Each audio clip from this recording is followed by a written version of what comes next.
Bienvenida de nuevo a un capítulo más de En tu oficina o en la mía, porque de dinero hablamos todos. Hoy te traigo una entrevista un poco diferente a las realizadas hasta el momento. Y es que quería aprovechar al máximo los conocimientos de mi invitada, ya que creo que pueden ser muy útiles para las finanzas. La invitada de hoy es María Garau, neuropsicóloga y formadora. Y quizá te preguntes, ¿qué es esto de la neuropsicología?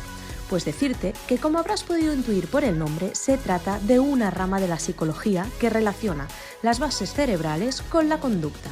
Así que aproveché que tenía a María en mi oficina para que, más allá de hablar de temas de negocios, que por supuesto hicimos, nos explicase también cosas súper interesantes que tienen que ver con las finanzas y los números desde su vertiente de la neuropsicología. Te invito a que te quedes a ver esta entrevista, ya que te puedo asegurar que es súper interesante y puede que descubras cosas nuevas. Espero la disfrutes. Hola, bienvenidos de nuevo a un capítulo de En tu oficina o en la mía, porque de dinero hablamos todos. Y hoy tengo el placer de tener a María conmigo. Y me encanta que estés aquí, porque además, como decíamos, va a ser una entrevista diferente. Creo que tú puedes aportar muchísimo a toda la gente que nos ve. Y salirnos un poco de la parte quizá más racional o pura, ¿no?, de números, y me apetece mucho que estés aquí, así que bienvenida. Yo encantadísima, o sea que también muy contenta y con muchas ganas. Genial, pues nada, arrancamos. También para mí es algo muy diferente, ¿sabes? Estar totalmente de mi área de confort, o sea que perfecto. Bueno, tú, cómoda, ¿sabes? O sea, aquí es eso, es una charla entre amigas, de poder hablar de números, de negocios, finanzas, y hoy también meteremos un poco esa parte más psicológica y de la mente, que creo que puedes aportar muchísimo, y tengo mucho interés también para ver qué nos vas a contar. Estupendo. Así que nada, bueno, empezamos con la primera pregunta. La primera es a saco, y es ¿cuánto facturaste el mes pasado? Claro, esta es una pregunta algo peliaguda porque María es como diferentes partes. Vale. Entonces, únicamente de mi consulta privada, que es neuropsico, facturé 3.800 o así. Vale. Luego aparte hago otras cosas de docencia, estoy en el hospital, entonces eso entiendo que esa parte, o sea que como de mi negocio, mi emprendimiento, serían yo creo que 3.800. Bueno, está bien, tienes distintas Sí. fuentes de ingresos que siempre dicen que está bien diversificar, así que muy buen trabajo. Súper. Y bueno, ahora entramos con preguntas de A y B súper rápidas, ¿vale? La primera es, ¿cuenta del negocio y personal juntas o separadas? Juntas. No sé por qué digo, creo que... Es que yo me he adentrado en el mundo de las finanzas cuando te conocí, que hice el curso contigo y me fue súper bien, y entonces de repente se me abrió todo un mundo que me tranquilizó bastante, pero también me abrumó bastante porque hacía tantas cosas mal que sigo haciendo, pero ahora soy consciente de que las hago mal y estoy trabajando para cambiarlo, pero sé que lo tengo que separar, pero estoy en ello todavía. Bueno, yo siempre digo que el primer paso es la toma de conciencia, o sea, sin esa toma de conciencia no podemos avanzar. Exacto. Por lo tanto, ahora ya sabes que eso hay que cambiarlo y ya sabéis que cambiará, ¿no? Pero es verdad que el poder tener las cuentas separadas siempre da más tranquilidad. Bueno, y más, lo que dices, más conciencia de los números y de lo que es mío, de lo que no, Exacto, sí. Así que nada, a ver la siguiente en un tiempo, ¿no? Te vuelvo a preguntar a ver si está ya separado. Súper. La siguiente es, bueno, claro, ¿te pagas un sueldo? No, evidentemente. Claro, exacto, es una pregunta que no tiene sentido si tienes las cuentas. Lo descubrí contigo, ¿no? Vale. Que, hostia, claro, que tengo que pagarme un sueldo porque es como si yo fuera la trabajadora, ¿no? O sea, esto se me abrió también otro mundo, ¿no? Y dices, o sea, yo veía lo que iba facturando, lo que iba, ¿no? Pues como la cuenta va subiendo y decía, vale, pues perfecto, he ganado todo esto, pero no, o sea, no es lo mismo beneficio que facturación, ¿no? Y claro, como lo tengo todo junto, pues no era consciente de esto. Claro, es que es verdad que también el tema del sueldo, al final, si tienes las cuentas juntas no te puedes pagar un sueldo, porque ¿a dónde pagas ese sueldo, no? Claro. O sea, la idea es tener la cuenta del negocio y la cuenta personal, y de ahí sí que pagarte un sueldo a tu cuenta personal. Bueno. O sea, lo peor es que tengo dos cuentas, porque bueno, yo soy un poco desastre y a lo largo de mi vida he perdido tantas veces la tarjeta de crédito que no me han dejado hacer otra tarjeta de crédito, y entonces me tengo que abrir otra cuenta. Esto como a los 20 y pocos años. Vale. Y entonces tengo dos cuentas, pero no funcionan, o sea, no hay separación entre una y otra. Vale. O sea, están ahí, o sea, fatal. Si tuviera lo que hago, vamos. O sea que tengo que encauzar ciertas cosas todavía. Vale. Como ves, los números, las finanzas no es muy fuerte. Bueno, ya está bien también, o sea, me gusta también que venga gente como tú aquí, porque lo tuyo no es nada raro, es súper habitual, entonces... No estoy sola. Sí.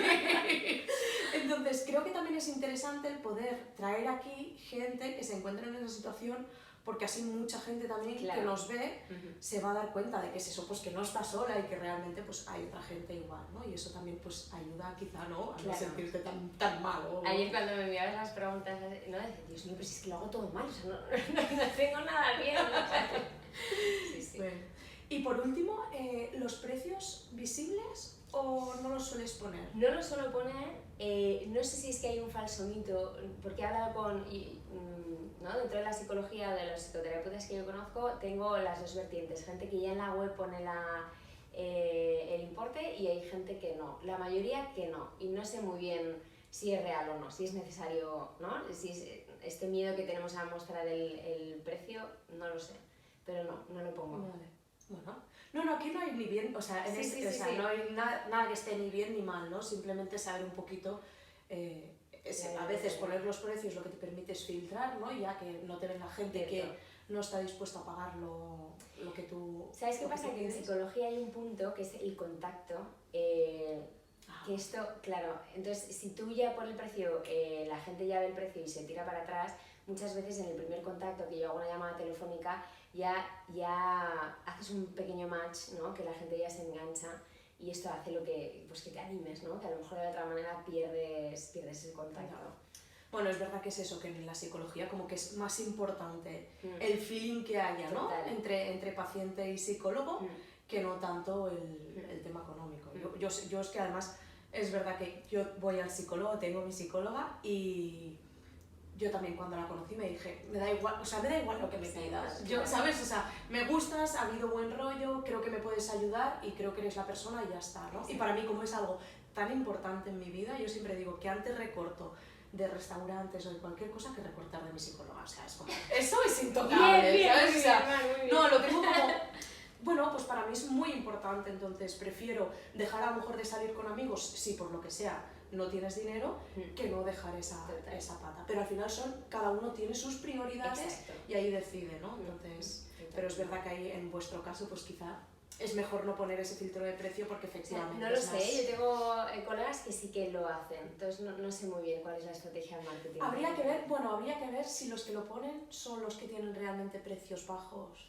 Entonces, yo, por ejemplo, la persona que tengo en mente no tiene precios bajos, sí. Vale, bueno, sí. Al final hay que ver... Y él habla de este filtro inicial, ¿no? Y dices, bueno, pues ellas sean personas que sabes que se lo pueden pagar, tal. O que están dispuestas, ¿no? Exacto. Lo que yo decía, ¿no? A mí me da igual porque sé que si eres bueno, y aunque viera precios elevados, o sea, para mí no es un filtro, pero efectivamente puede ser que hay gente que se tire atrás y ya... Bueno, sí, son distintas estrategias, así que bien. Súper. Bueno, pues ahora sí que nos adentramos ya de lleno en lo que es la entrevista. Y lo que decía, hoy va a ser diferente, ¿vale? Creo que puedes aportar muchísimo a la gente que me ve y toda esta gente que a lo mejor a mí me sigue, claro, por las finanzas. Pero bueno, precisamente, no sé si lo sabías, pero yo he estudiado la carrera de psicología, he empezado a estudiar. No lo sabía. Sí. Claro, qué bueno. Tengo media carrera de psicología, ¿vale? Entonces me parece muy interesante todo lo que es la parte más psicológica y demás con toda la parte de números, ¿no? O sea, para mí es como los números son muy racionales, pero detrás hay toda esa parte psicológica y tal que es un temazo. Y creo que es un match perfecto, precisamente, ¿no? Psicología y finanzas para mí es el match perfecto para realmente poder ayudar a otras personas, ¿no? Entonces, bueno, dicho esto, pues quería que sepas que un poquito sé, lo que pasa es que la dejé también con todo el tema del emprendimiento, no puedo ir con tanto, pero bueno. Entonces, bueno, yo quería que hoy también nos contaras, ¿no? O sea, existe o es muy habitual saber, ¿no? O haber oído hablar sobre el tema de la dislexia, pero existe una dislexia de los números, exacto, que es la discalculia, ¿verdad? Entonces quería que nos contaras, porque creo que es eso, que la palabra dislexia la tenemos como muy oída, ¿no? Y es algo bastante normal y en los colegios incluso, ¿no? Lo oyes de que hay algunos alumnos o ponen más hincapié los profesores en detectar esas cosas. Sin embargo, con el tema de los números, no tanto, ¿no? Claro, efectivamente hay un trastorno del aprendizaje que se llama discalculia, y la discalculia aparece no solo en infantil, sino en la etapa adulta persiste la discalculia, o sea que también nos podemos encontrar adultos con discalculia. Y es efectivamente, pues, el no comprender el sentido del número. Hay una parte muy nata en los números, que es la aproximación de las cantidades, el subitizing que se dice, ¿no? Que es, hay ciertas cosas que nacemos con esto, ¿no? Vale. Y las personas con discalculia, pues no, pues les cuesta mucho esta parte. Entonces, esto hace que el desarrollo posterior de las habilidades matemáticas no sean lo normal, lo esperado, ¿no? Por ese desarrollo de ese niño, ¿no? Entonces nos encontramos pues que cálculos súper fáciles, tipo 7 más 3 o la mitad de, no sé, de 300 o cosas como muy básicas que las personas sin dificultades lo tienen súper automatizado y les sale solo, personas con discalculia no. Y te encuentras adultos pues que cosas muy básicas no saben hacerlo. ¿Y qué pasa? Que esto afecta mucho pues al propio autoconcepto, ¿no? Si yo veo que no soy capaz de hacer pues 10 menos 3, pues voy a pensar, pues es que soy un poquito tonto, un poquito justa, ¿no? Y esto afecta mucho pues a cómo yo me enfrento a los números, que los números están en el día a día brutal. O sea, cuando te vas con colegas a cenar que tienes que dividir la cuenta, cuando los compañeros de piso tenéis que repartir, ¿no?, los gastos, o sea, constantemente, o el otro día tenía que hacer cambios en casa, ¿no?, de muebles y tal, pues calcular lo que mide esta pared y si este mueble va a entrar o tengo que restar tanto, tal, o sea, constantemente están los números en nuestro día a día. Y esto, el enfrentarme a esto teniendo pues un autoconcepto negativo sobre cómo yo, las habilidades que tengo hacia esto, pues evidentemente me va a afectar. O sea que es algo que está bastante presente, hay una infradiagnosticación de la discalculia, exacto. Eso es lo que ahora iba a decir, Sí. ¿no? Porque yo recuerdo, y seguro que sí ve la entrevista, ¿sabes? Y ella, bueno, y lo dice también en la entrevista, ¿eh? Ella es Monse, que es la primera chica que yo entrevisté aquí en mi canal, y ella decía, dice, es que yo cuento con los dedos Exacto. porque... Claro, ¿no? Entonces creo que esta gente, y a veces, ¿no?, hasta te sientes mal y haces como así a escondidas Eso es. por no querer, ¿no? Y efectivamente al final es un trastorno que bueno, pues que no ha sido diagnosticado por eso, ¿no? Y tú te piensas que eres tonto porque no sabes hacer un cálculo tan básico y necesitas los dedos, y es que no, es que hay algo ahí que realmente está pasando, ¿no? Y es que hay un tema que es que asociamos mucho las matemáticas, una persona que es muy buena en mates, automáticamente dices, guau, es súper lista esta persona, es muy inteligente. Por tanto, si la creencia que tenemos tan arraigada culturalmente que las mates es sinónimo de inteligente, si yo no soy buena en mates, es sinónimo de que soy tonta. Entonces, claro, esto, ¿no?, acarrea toda una serie de consecuencias y también de hipervigilancia. Es decir, si yo estoy haciendo, pues en infancia o adolescencia, estoy haciendo un problema en mates y tengo esta creencia tan arraigada de que si no sé hacerlo significa que soy tonta o que no valgo o que no soy suficiente, voy a estar en hiperalerta, estoy en hipervigilante constantemente, ¿no?, generando pues sensaciones de estrés, de ansiedad, de tal, que son muy incómodas.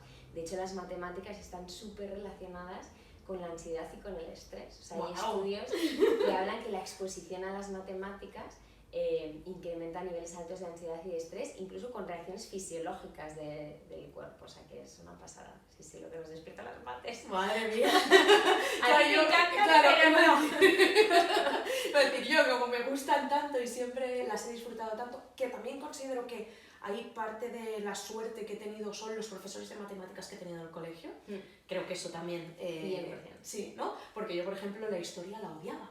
Vale. A mí yo con mi profesora de historia, no. Entonces yo odiaba la historia y llevo muy mal todo lo que es tema de historia. Incluso a mí, ¿ves? Yo es como al revés. A mí esa parte también me da vergüenza porque pienso, ostras, ¿cómo puede ser que no sepas la historia de tu país o tal? Pero fue, yo creo, en parte por esos profesores, ¿no? Entonces, por otro lado, bueno, claro, a mí las matemáticas siempre me han gustado y es que he tenido profesores que realmente lo han disfrutado, han sabido explicarlo y eso ha hecho, pues también, pues bueno, me han transmitido, ¿no?, también esas ganas, o sí. Es súper importante esta parte ambiental en el que una parte es lo que el profesor me transmite y cómo me enseña el profesor, o sea, el tipo de metodología que utiliza, fundamental, y luego también cómo mi entorno se relaciona con las mates. Si mi madre siempre me dice, buah, es que yo soy malísima en mates, o mi padre es un ingeniero y es súper crack en mates, al final yo lo que voy a aprender es que tengo que saber mates o es que yo ya no sé mates, ¿no? Entonces... Madre mía, es que ahora estoy descubriendo, porque claro, en mi casa a los 4, bueno, eso, mis padres y mi hermano, ¿vale? Somos 4 en casa, nos encantan las matemáticas, claro, a todos, ¿no? Mis padres, pues eso también, yo creo, efectivamente, lo que ves también mucho en casa, ¿no? Y es muy importante, claro, esa parte ambiental por un lado y luego a nivel personal, como es tu desarrollo neurobiológico, ¿no? Y del neurodesarrollo, o sea, que también interfiere pues eso, esta parte más, o posible trastorno de aprendizaje, o también rasgo más ansioso, ¿no? De cómo yo me enfrento a las cosas, o sea que hay como una combinación de la parte ambiental y la parte personal, ¿no? Y ese cúmulo pues puede hacer, bueno, la discalculia es del neurodesarrollo, ¿eh? La discalculia sí que es genética, hereditaria, tal, pero el cómo yo me enfrento a las mates y cómo recibo eso, si eso soy más ansioso o menos, eso sí que interfiere esa parte más ambiental o personal. Que digamos que sería como la parte más de creencias. Exacto. O de esa bueno, yo también estudié programación neurolingüística, ¿no? Entonces, de cómo... Madre mía, qué maravilla, qué completita, ¿no? No, pero también cómo nos programan, Total. ¿no? Con ese ambiente y tal. Entonces, yo creo que por suerte también todo eso se puede trabajar, ¿no? Claro, y transformar esas creencias Tenemos una serie de etiquetas, ya sean aprendidas o heredadas, ¿no? Como pues las niñas no se le dan bien las mates, o más a título personal en tu núcleo familiar, ¿no? Pues a María niña pues no se le dan bien las mates, o es más artística o tal, no sé qué, como esas etiquetas que están ahí aprendidas y que están muy arraigadas y que efectivamente dan a un sistema de creencias que van a determinar el cómo yo me relacione con eso, cómo me comporte. Totalmente de acuerdo, sí, sí. ¿Y algún tip o algo para cambiar estas...? Ay, yo te estoy aquí sin Sí, preparar sí. nada, ¿eh? Yo No, me lanzo no, a preguntar. Claro, yo creo que el tip es evidentemente hacer psicoterapia. Pero no, se puede trabajar. Primero es identificar, o sea, cuál es mi sistema de creencias, ¿no? Y de dónde vengo y cómo he llegado a ser quien soy. O sea, al final es una tarea de autoconocimiento y no solo con respecto a las mates. O sea, seguramente el cómo yo me relaciono con las mates, esa posible ansiedad matemática, seguramente haya, o sea, cómo yo me relaciono con esto, sea cómo yo me relaciono con otras cosas, ¿no? Pues a lo mejor con mis parejas, o con mis colegas, o con mi familia incluso, o con el trabajo, ¿no? O sea, que realmente seguramente es una reproducción de otros escenarios de mi vida. Entonces es atender un poco pues a ese autoconocimiento, de dónde vengo, cómo he llegado a ser así, y que dentro de mi sistema, dentro de mi engranaje, pues qué cosas tengo que ir cambiando para al final conseguir el mayor bienestar posible, que es el objetivo vital, entiendo. Sí, sí. Buah, es que es muy interesante, ¿eh? Todo Muy chulo, esto. es muy chulo. Bueno, es guay porque de repente te das cuenta que, pues que no solo son los números, sino es todo lo que envuelve a los números, el contexto. O sea, nosotros no somos un bulat, no somos una seta que aparecemos de repente, sino que tenemos todo un contexto. Entonces hay que entender ese contexto también para poder enfrentarme a cosas tan sencillas, tan habituales como las finanzas, ¿no? Y antes también comentabas, ¿no? Que esto a veces también genera ansiedad, Sí. ¿no? Y podríamos decir que existe ansiedad a las matemáticas o, ¿no? Como este título, o sea, Sí, como, no etiqueta, o no sé Sí, cómo llamarlo, etiqueta pero... diagnóstica o tal, Vale, sí, ok. sí. Efectivamente, hay una etiqueta diagnóstica que es ansiedad matemática. De hecho, hay dentro de las matemáticas, cuando hablamos dentro del neurodesarrollo, de trastornos de aprendizaje o de sintomatología que podemos encontrar, es precisamente estas dos cosas, la discalculia por un lado y la ansiedad matemática. Que puede ser que tú curses discalculia con ansiedad matemática, o solo discalculia o solo ansiedad matemática. Vale. Así que es verdad que si tienes discalculia, pues el porcentaje, la prevalencia es entre un 25% más o menos que tengas ansiedad matemática también. Sin embargo, en la población normal, sin discalculia, pues es un 6% de posibilidades que tengas ansiedad matemática. Que es básicamente lo que se ha visto en estudios de investigación, es que las matemáticas están súper relacionadas con el estrés y con la ansiedad, y que nos acaba activando nuestro cuerpo reacciones fisiológicas como si fuera una fobia concreta a las matemáticas. Igual que cuando tú ves una araña y tienes una fobia a las arañas, pues lo mismo, pero con las mates. O sea, que es brutal el cómo el cuerpo reacciona y cómo nos activamos, ¿no? Como, pues es como una fobia. Y esto es realmente nuevo, o sea, aparece en los años 70, es muy nuevo. Y ahora en la actualidad está cada vez más en auge y sobre todo con cada vez más voz, ¿no? A esto, porque hay personas que realmente se bloquean brutal delante de los números, ¿no? Y es por eso, igual que, pues eso, hay personas que tienen fobia a las alturas y que no voy a subir en ese ascensor o no, y realmente me bloqueo ante esta situación, pues lo mismo con las mates, sí. Y, a ver, porque a mí me cuesta un poco imaginar... Que a mí me pase mal con las mates. Bueno, Sí, son súper divertidas. no a esos niveles, pero así como puedo imaginar, ¿no? Una persona tiene miedo a una araña, ¿no? Y rápido, yo qué sé, se sube y se asusta o se va corriendo, digo, ¿aquí qué sería? Por ejemplo, puede ser que tú veas una cuenta, el ticket del restaurante y eso te genere o no. O sea, Sí, ¿cómo podría sería? ser. O sea, el cómo funciona la ansiedad matemática, yo creo que por un lado es entender cómo funciona la ansiedad y por otro lado cómo funciona mi cerebro, ¿vale? Entonces, Vale. respecto a cómo funciona la ansiedad, si rescatamos esta creencia que habíamos hablado antes de que si yo fallo en mate significa que soy tonta, ahí hay una creencia muy potente que es no soy válida, no soy suficiente, no soy capaz, ¿no? Entonces, la consecuencia para no confirmar esa hipótesis es una hipervigilancia, estar en hiperalerta constante, ¿no? Y aquí entra una teoría que apareció en los años 90, que es la teoría de Eysenck y Calvo, que es la teoría del procesamiento, de la eficiencia del procesamiento, que es, nosotros tenemos un tanque atencional, ¿vale? Y nuestra atención es limitada. Entonces, si tú dices, quiero hacer una conducta objetivo, por ejemplo, pues hacer la cena, o hacer un informe al trabajo, o resolver la división del restaurante entre las 4 personas que hemos comido, ¿vale? Entonces destino esta atención a esta conducta objetivo. Si yo tengo una preocupación, como por ejemplo no puedo fallar o no me puedo permitir fallar, tengo que destinar esta atención a esta preocupación también. Entonces quito parte de mi atención a esta conducta objetivo, entonces me vuelvo menos eficiente con mi gestión atencional porque estoy tan preocupada de hacerlo bien que destino mucha más atención a esta parte, ¿no? Entonces, lo que acaba pasando... Claro, tengo que repartir mi atención, exacto. ¿Y qué acaba pasando? Pues que entramos no en un bucle, sino en una espiral en la que cada vez soy menos eficiente y cada vez estoy más preocupado por ser menos eficiente. Entonces, acabo en un bucle, ¿no? O sea, exacto, en una espiral que cada vez va a más, ¿no? Y me vuelvo cada vez menos eficiente y cada vez voy confirmando más mi hipótesis de es que no sé hacerlo, no soy capaz, no soy válida, ¿no? Entonces, ¿qué pasa? ¿Cuál es la reacción que solemos hacer? Evitación. Entonces, no me expongo a situaciones que impliquen números. Por ejemplo, si viene la cuenta del restaurante, y joder, que no me he enterado y es el otro, ¿no? O estrategias compensatorias de cojo el móvil o tal, o pues cuento con dedos pero que no me vean, ¿no? O sea, acabo evitando ciertas situaciones para esta sensación tan desagradable de que no valgo, ¿no? Y que me activa fisiológicamente, pues la evito por completo. Y esto tiene una localización en el cerebro, es decir, que esto es lo que nos pasa más conductualmente, ¿no? Más clínicamente, pero luego en nuestro cerebro pasan cosas. Y se ha visto en resonancia magnética que cuando tú expones a números personas con ansiedad matemática, hay un área, ¿no? Cuando tú sientes una amenaza, ya sea, claro, antes hablábamos de una amenaza real, como por ejemplo un león se te viene a comer, pero esto ya no pasa, ¿no? Entonces, entendemos los números como una amenaza real y se activa la amígdala, que es una estructura que está dentro del cerebro, ¿no? Y está muy relacionada con la amenaza y con el miedo. Cuando se activa la amenaza y se activa esa amígdala, empezamos a segregar cortisol, que el cortisol es la hormona del estrés, de la activación, y esto pasan dos cosas.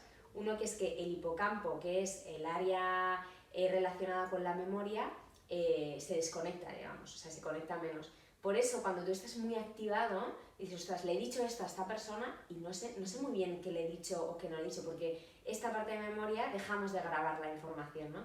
Y luego hay otra vía que lleva al lóbulo prefrontal, que es la guía, el que nos dice cómo actuar, reflexionar, sopesar, todo esto. Entonces, esto también se corta, deja de conectar. Entonces, cuando hay una amenaza, no retengo información y tampoco tengo guía. Entonces es cuesta abajo y sin frenos, entonces ¿cómo puedo, no? Entonces lo que se ha visto en resonancia magnética es que la amígdala se activa mucho más cuando me enfrento a los números y hay mucha más desconexión con el prefrontal, con este área que me hace de guía.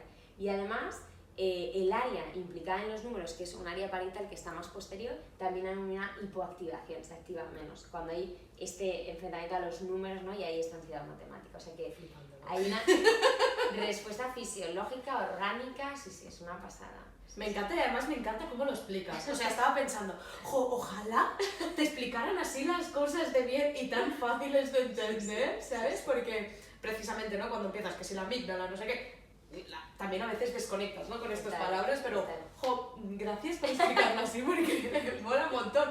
Yo estaba digo, qué interesante todo esto. Es que el cerebro es la leche, bueno. Mira, veis, yo con el cerebro esto ya me vuelvo pragmática. Cada una tiene... Claro, sí. Guay. Y ahora voy a hacer una pregunta un poco más personal. Venga. ¿Tú has sufrido de discalculia o de ansiedad matemática? ¿O de las dos? ¿No? Porque decías que se puede una u otra. O... Sí.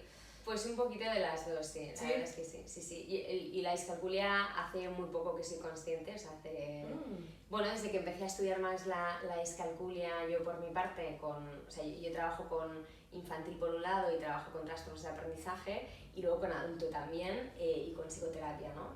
Y hago diagnóstico, intervención tanto en adulto como en infantil. Y ha sido cuando ya me he empezado a entrar más en la discalculia que he visto, ostras, pues es que esto me está pasando a mí también, ¿no? O sea, que hace de adulta me he dado cuenta, ¿no? O sea, hace pocos años. Y claro, yo mi creencia más máxima que tenía, ¿no? Era, pues que soy tontita, soy un poquito lerda. Claro, entonces, hasta que no te das cuenta, no, claro, que es que hay otras cosas que no es mi capacidad cognitiva, no es mi inteligencia, ¿no? Entonces, pero sí, y es el enfrentarme a los números, todo esto, bueno, pues eso, pues yo evitación, extinción, hago ver que no pasa nada, que está todo bien, pero claro, ahora soy adulta y detrás pues hay un negocio y hay un emprendimiento, entonces tengo que ser consciente de Es que a eso iba a ir, ¿no? Decir, ostras, cuando realmente ya te lanzas, no, porque al final cuando trabajamos por cuenta ajena, también son importantes los números, pero al final nos pagan una nómina, tenemos que entenderlo, hay que gestionar nuestras propias finanzas personales, ¿no? Pero ya cuando ya tienes tu propio negocio, ojo, cuidado, porque es un área más del negocio, ¿no? Las finanzas, entonces como... Es brutal, además yo intento, en plan, venga María, estoy ¿no? con mi gestora, venga, escucha bien, hazlo bien, tal, es muy importante, y soy tan preocupada de enterarme de tal, que ese tanque atencional solo va a la preocupación y acabo por no escuchar y por no enterarme porque es un bloqueo, bueno, es como no voy a saber hacerlo, o sea, es tremendo, sí. Pero bueno, yo creo que lo interesante es aprender tips. Gracias, Mar. O sea, dar realmente herramientas que nos ayuden por un lado y luego, evidentemente, un trabajo de psicoterapia de entender ese autoconcepto, ¿no? Y cómo he llegado yo a relacionarme así con los números porque un poco es hacer esa deconstrucción, ¿no? ¿Tienes muchos pacientes así con tema... Con discalculia... ¿O discalculia o ansiedad matemática? O... con discalculia más de infantil que no tanto de adulto, pero sí que me llega algo de adulto. Sobre todo adulto lo que más me llega es TDAH, que también es otro tema muy importante. Y ansiedad matemática, solo he hecho el diagnóstico de una niña adolescente. Hasta entonces, por ahora, era únicamente discalculia. Pero sí que es verdad que es algo muy nuevo la ansiedad matemática. O sea, bueno, esto apareció en los 70 y es ahora cuando ya en los congresos, ¿no? En investigación se está empezando a hablar de ansiedad matemática, o sea que estamos yo creo que ahora adentrándonos esto y teniendo en cuenta esto, que hasta ahora quizás no éramos tan conscientes. Claro, es que yo pensando, ¿no? en clientas que me han venido, ¿no? A veces sí, claro, por eso pensaba, digo, ostras, y como tú estabas hablando de esto, digo, no sé si tú también te has quizá especializado o tal en este área, o realmente no, pero digo, ostras, es que yo creo que te tendría que pasar un montón de... Yo creo que sí. Vete con variable. No sé, o... Total. ¿no? Porque muchas veces pensamos precisamente, no, es que soy tonta y automáticamente, ¿no? Te pones en esa etiqueta o, no, yo es que soy de letras, ¿no? No soy de números. A mí, esa... Bueno, ¿sabes? Es como me da rabia, tío. Es como... Yo le he dicho muchas veces. Pero es como si yo dijese, no, yo es que yo soy de números, yo no soy de letras y no sé escribir. Ostras, claro, ¿no? Claro. Tengo que escribir, es verdad que no me gusta tanto. Yo, por ejemplo, cuando tengo que escribir mails o tengo que escribir textos así largos y tal, pienso, madre mía, yo soy muy mala para esto. También, claro. O sea, me lo digo, ¿no? Y siempre pido incluso alguien que me lo chequee de, he escrito esto, ¿me lo puedes mirar? Porque tengo, bueno, pues eso, como que siento que con tema de letras y tal no se me da bien. Claro. ¿No? Luego Pero... también hay una parte que es real, que es que hay gente, o sea, tenemos habilidades y tenemos puntos fuertes y puntos débiles. Esto es así, ¿no? O sea, que no porque no se me den bien las mates, tiene que haber una discalculia sí o una ansiedad matemática, ¿no? Pero que dentro de esta gama, pues hay veces que se nos dan demasiado mal, ¿no? Peor que la media, ¿no? Que la estadística que nos dice que es normal o no normal, o sea que podría ser, claro.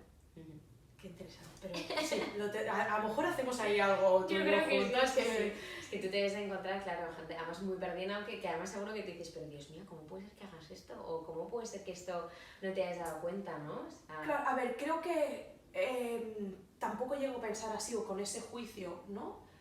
Porque sé que es eso que a la gente le cuesta y que no nos han enseñado finanzas en el colegio, ¿no? Entonces también hemos de ser muy... O sea, nos enseñan matemáticas, pero no finanzas, ¿vale? Entonces yo siempre digo, estamos aquí para aprender y avanzar, para mí ese es uno de mis lemas, y entonces es, bueno, ok, ningún problema, vamos a ver.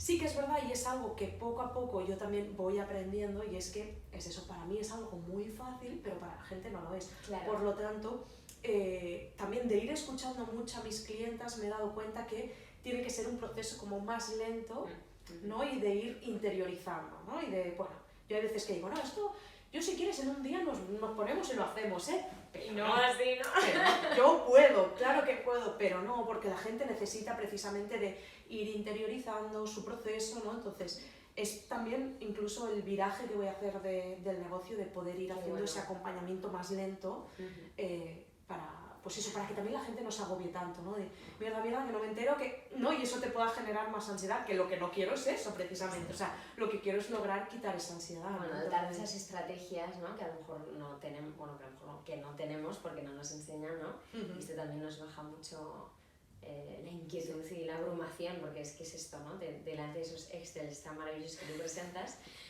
yo me acongojo, o sea, me abruma un montón, o sea, que se agradece tener ese acompañamiento, claro. Claro, es que es verdad, yo siempre digo, el Excel, no os asustéis porque veis hay un montón de números y un montón de cosas y es como wow, pero no, sabes que también siempre digo, el Excel ya te lo trabajo yo para que tú poniendo pocas cosas te dé mucha información, pero claro, tú ves toda la información, ¿no? Y eso es como, ¿no? Entonces, curioso. Bueno, y para ir, bueno, no sé si quieres comentarnos algo más, porque claro, yo de este mundillo no sé si tú quieres aportar algo o no, que creas interesante. Yo creo que la clave es esto, entender que o sea, cuando hablamos de discalculia es un trastorno del neurodesarrollo y que está en nosotros desde que nacemos y estará en nosotros hasta que muramos, que está ahí muy presente, pero sí que es verdad que podemos trabajar, dotar de ciertas estrategias muy básicas para mejorar esa agilidad y mejorar también el cómo yo me relaciono con los números, ¿no? Y que cuando hablamos de ansiedad matemática sí que es verdad que está muy creada por ese ambiente, el cómo me han explicado a mí las matemáticas, el cómo mi papá y mi mamá, ¿no? Se enfrentaban ellos a las matemáticas, cómo me han tratado en el cole respecto a las mates, esa parte más ambiental y luego una parte más personal de esos rasgos pues quizás más ansiógenos o no de mi propia personalidad, ¿no? O mis propias habilidades matemáticas, ¿no? Y que todo esto se puede trabajar, es trabajable, ¿no? Y que podemos reorientar sobre todo a, pues eso, a un mayor bienestar y un autoconcepto más amable hacia ti misma, ¿no? Que es quizás donde más nos machacamos. Vale, súper. Y para ir cerrando también un poquito, contigo voy a cerrar con dos y una vamos a... Genial, soy la elegida. Venga, a ver. Uno, ¿qué pasos vas a dar o qué pasos quieres dar, ¿no? De aquí al futuro con respecto a las finanzas para ir dando esos pasos? Yo creo que mi primer paso ha sido conciencia de las finanzas, que no sé si existe este concepto, pero bueno, Sí. ser consciente de las finanzas, que esto ya me parece un paso que te cagas. Y siguientes pasos, es que tengo muchos pasos a dar, o sea, es que estoy tan verde. Seguro que no, tampoco son tantos. A veces os parecen tantos, pero no es tanto. O sea, y luego la disciplina y la constancia, esto me ayuda mucho, o sea, el ser todas las semanas reviso, que esto no lo hacía antes, todas las semanas reviso bien, ¿no? El punto en el que estoy, hacia dónde quiero ir y tal, esto me ayuda bastante. Pero creo, además es un mundo que como estoy empezando a entender cosas, me está empezando, no sé si a gustar es la palabra, pero me está siendo más agradable. Y luego porque inevitablemente, claro, finanzas, dinero, pues esto, claro, como que vas viendo que las cosas van guay, esto también te motiva un poquito, ¿sabes? Entonces ser consciente de que las cosas van bien, aunque es verdad que hay veces que me genera lo contrario, ¿no? Que esto no va tan bien, ¿no? O sea, que hay como las dos vertientes. Pero creo que el siguiente paso sería fortalecer esa constancia y fortalecer como el conocimiento, o sea, más conocimiento sobre finanzas, ¿no? Porque tengo un conocimiento muy básico, entonces de aquí, vale, pues ¿qué más cosas necesito saber para yo sentirme más segura al final en el negocio y en el emprendimiento? Muy bien, guay. Y la otra que te voy a pedir es...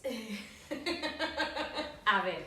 No, lo que decía, creo que hay mucha gente con esa ansiedad o incluso esa discalculia que no son conscientes. Exacto. Entonces, ¿qué les dirías, no? ¿Qué mensaje les mandarías a esas personas?